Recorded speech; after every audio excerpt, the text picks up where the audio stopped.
Well, good morning, guys and gals. Thanks again for tuning in right here on another episode of Hook, Line, and Singer.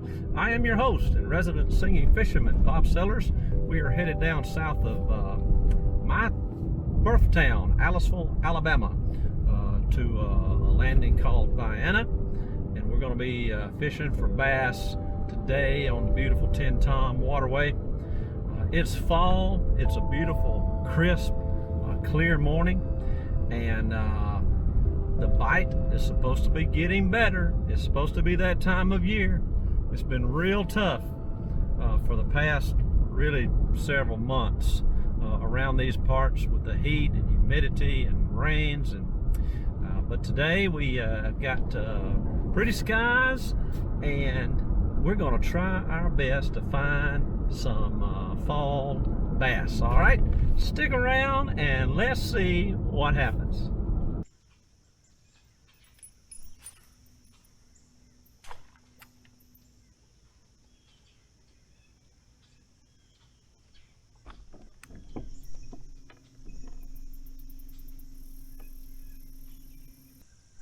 Close to this bank.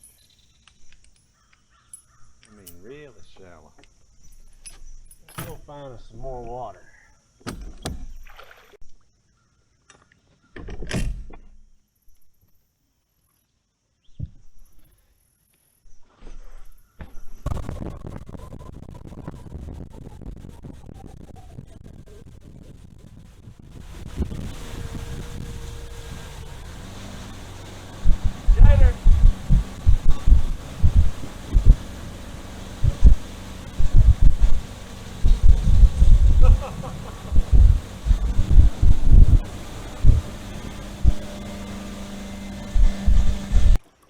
Try to show y'all this alligator.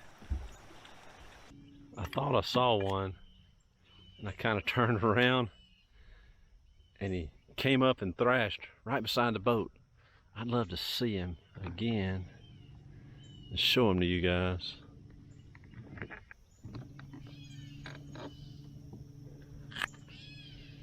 I figure he was heading toward the bank because he was out here in the open when I first spotted him. He was a nice one. He wasn't that 12 or 14 foot monster Will and I saw down here that time. He was probably 7, 8 feet, judging by his head.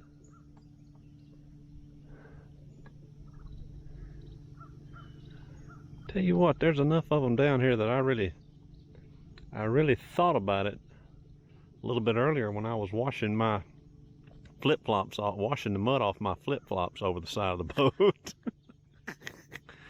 Yeah, I bet he was heading to that beachy looking bank right there. Oh well, I was hoping to show him to y'all a little bit closer, but I guess he's pretty wild.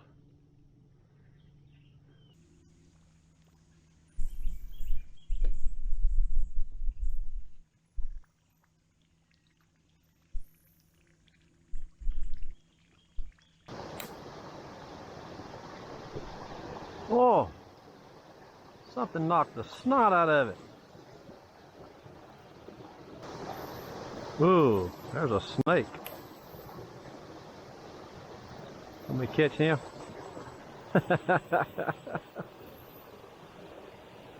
Stay out of my boat. Get on. Oh, I got something. Get in here. Finally.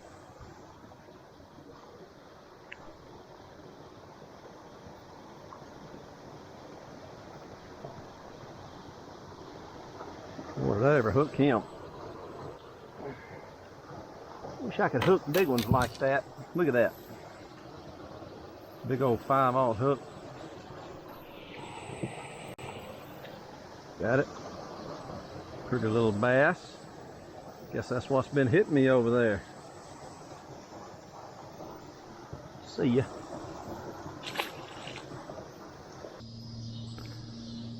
saw a big old gator in here one time when I was on my kayak. I'd much rather see them when I'm in my boat.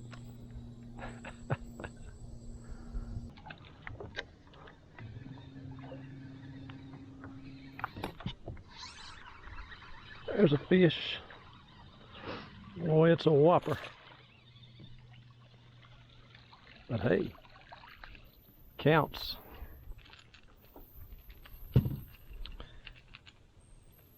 And I had the camera on. Things are looking up.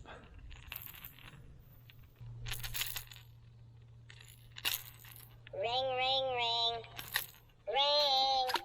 Ring, ring, ring. All right. Ring, ring, ring, Thanks, buddy. Ring. Ring. Ring, ring. Ring. How y'all like that ringtone?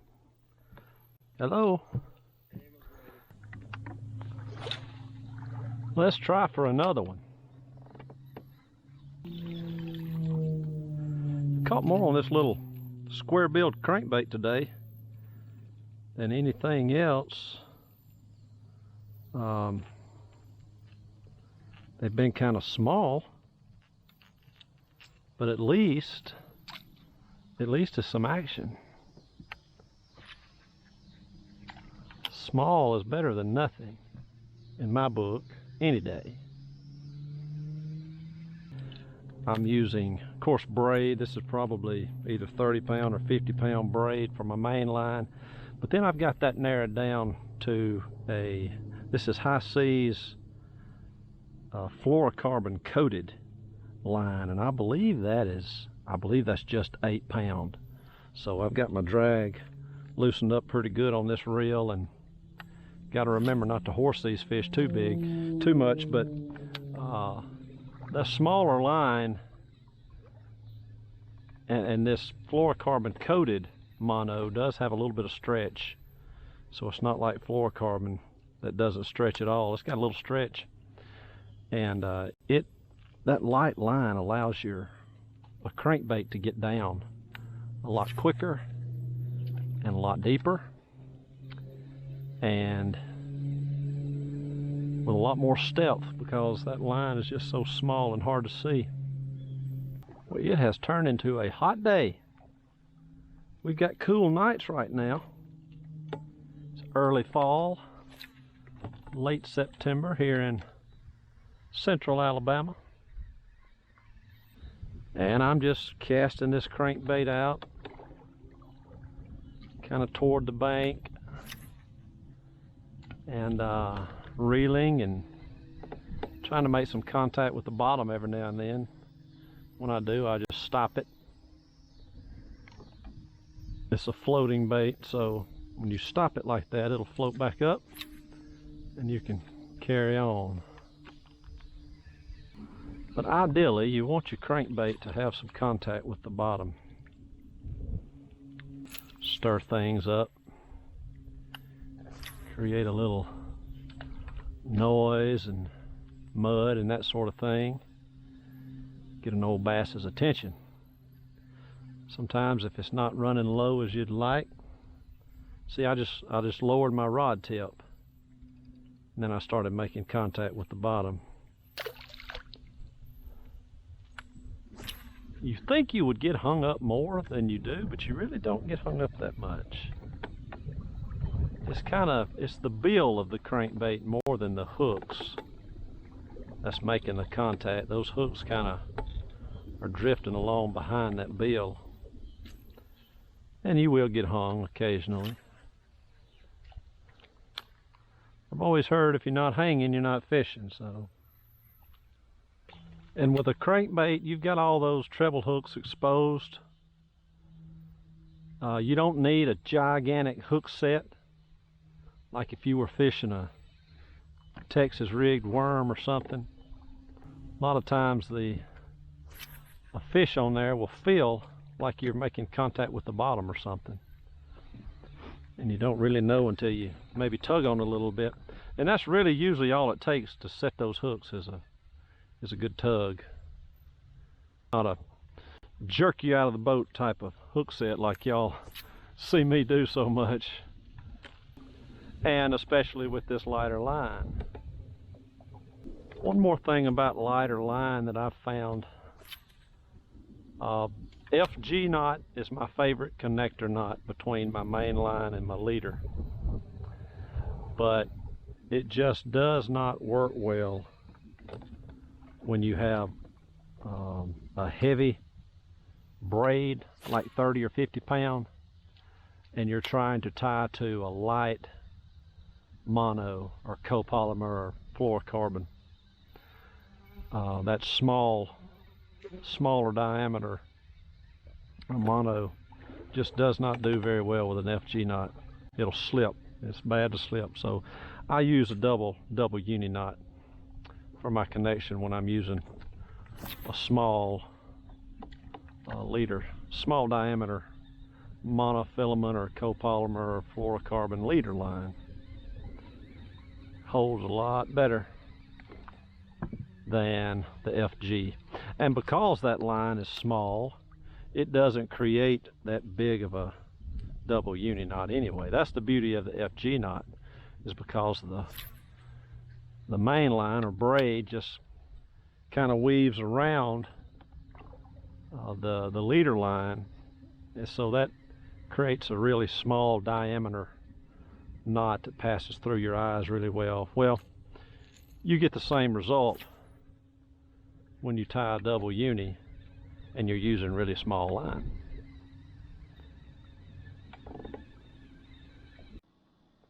There goes a big barge. Big load of coal or sawdust or lumber or something. That's what the Tennessee Tombigbee Waterway was created to do. It's a man-made dredged canal, really from the upper corner of Alabama, northeast Mississippi. It connects the Tennessee River to the Alabama River, I believe, down in Mobile. It's for river cargo transportation. That was done back in the 70s. During my lifetime, I can remember when it was completed. Barge traffic on it has never been what it was hoped, what they hoped for it to be, but it's been pretty good. Well, that's a big load right there. It's gonna have a big old boat pushing it. Watch this. On the way to Mobile. There she goes. Yeah, that's a big one.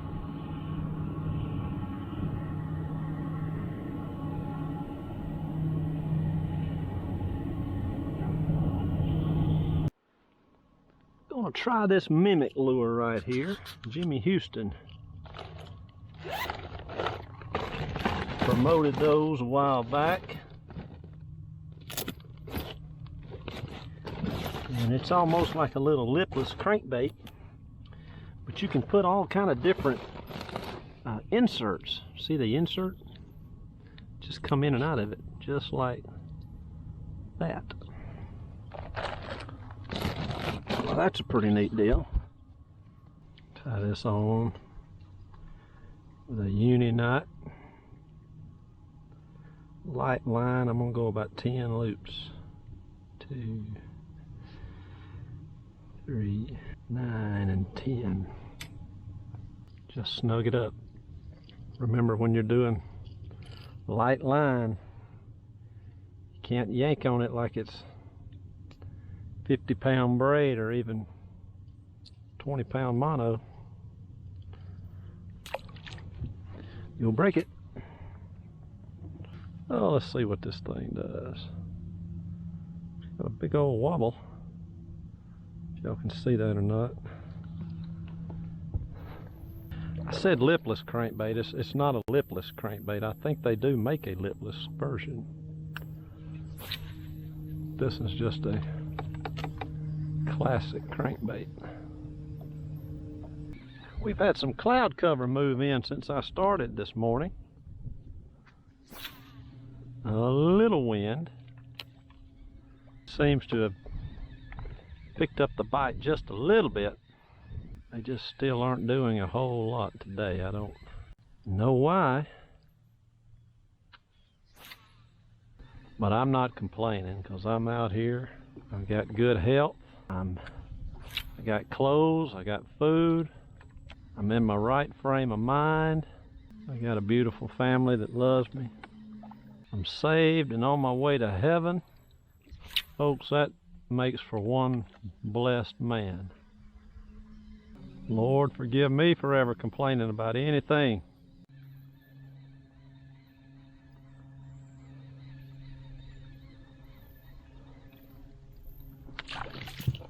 Well, I slung him off.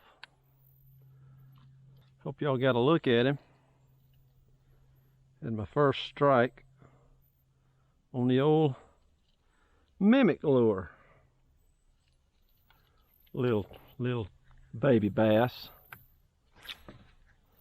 Hit right at the boat.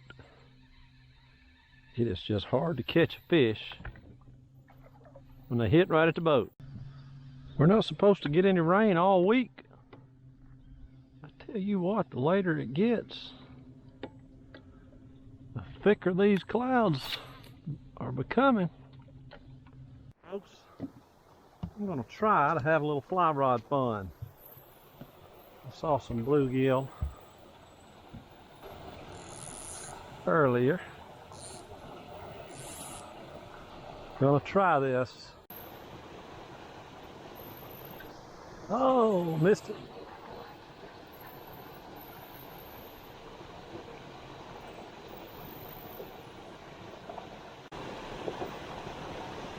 There's one.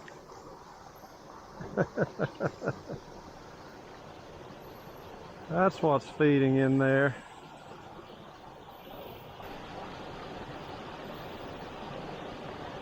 Pretty little bluegill.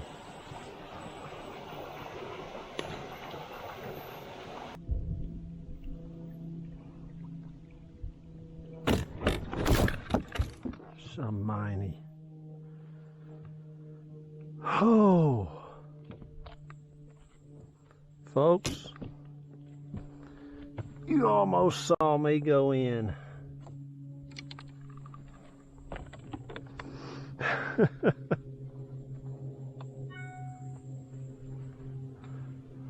Wow. Almost went overboard right then. No chance of rain this week, James Spann said a day or two ago. I hear thunder. Surprise, surprise. And as y'all know, if it's going to rain anywhere, it'll do it right over my head. Let's get out of here. Hey, we're supposed to be in that fall transition where the bass fishing is really good. We're not there yet. I caught a few fish, but I've never had to work for them any harder. But as I always say, a few fish is better than no fish. Hey, I really appreciate you tuning into this video. I hope you've enjoyed it. If so, go ahead and click that thumbs up button, give it a like. And I know you've subscribed to my channel. I try to post videos every Tuesday and every Friday. I had a bunch of videos that had already been edited and just needed to be uploaded to YouTube. I try to always stay ahead of the curve, and so I had 6 or 7 videos on a thumb drive and accidentally wiped that thumb drive clean, installing a backup version of Windows onto it. But anyway, that's neither here nor there. It just means I've got a lot of work to do to get ahead again. Hey, real quickly, let me leave you with a word. Today I'm in Isaiah chapter 41. Boy, I got mosquitoes after me. This is appropriate for today's time that we're living in. In chapter 10 it says, "Fear thou not, for I am with thee. Be not dismayed, for I am thy God. I will strengthen thee, yea, I will help thee, yea, I will uphold thee with the right hand of righteousness. Fear thou not." My friends, the Stevens, they're a singing group out of Northport. They had a song said, "If you pray, don't worry, and if you worry, don't pray." Fear not, don't worry. Those are things that Christians are instructed to do in God's Word is some of the hardest things on earth that we'll ever do, is to not fear and to not worry. We all have things that sometimes cause us sleepless nights, but at the end of the day, if we're a child of God, we put it in His hands and trust Him for whatever the outcome turns out to be. All right. Hey, hope you guys have a great day, a great week, wherever you may be watching this. I hope and pray that you know that heaven is your eternal home. May the good Lord bless you and yours. Until next time, I'll catch you later. Bye.